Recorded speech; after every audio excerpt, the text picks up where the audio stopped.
As it looks ahead to the 2026 Holyrood election, is the party focused enough on the region?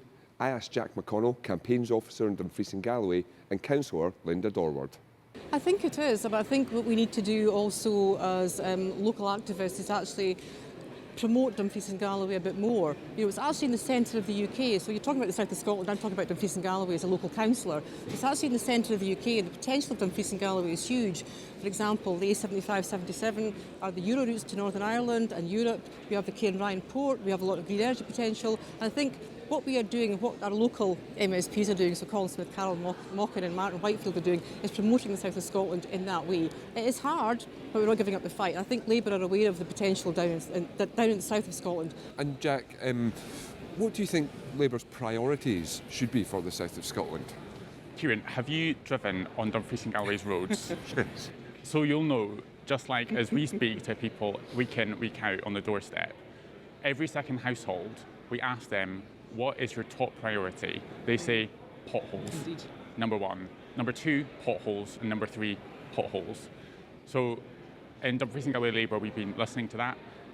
We've been trying to understand what we can do about it. Mm-hmm. And that's why this week we brought a motion to Scottish Labour Party conference around a fair funding formula for road maintenance from the Scottish Government. Because at the moment, the funding formula is unfair. It treats single-lane roads as though they cost half as much as two-lane roads, and we want to change that.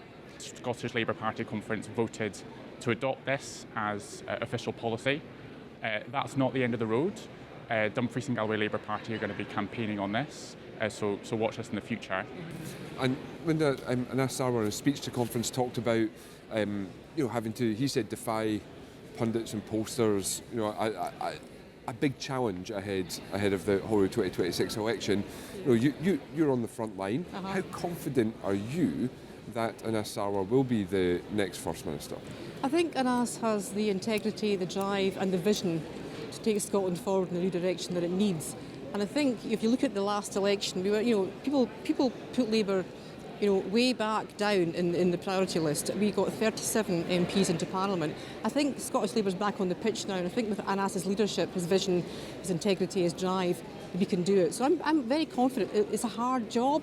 It's not easy, but I think we've got a lot more activists now in the south of Scotland, a lot more in Dumfries and Galloway, a lot of younger activists, which is fantastic because we need to capture that younger vote as well.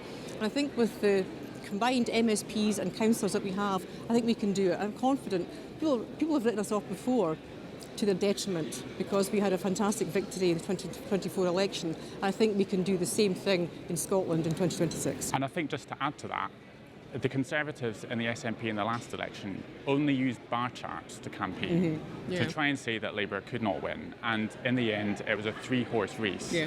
What we're doing is not prioritising bar charts, but prioritising the things that we hear from people day in, day out on the doorstep.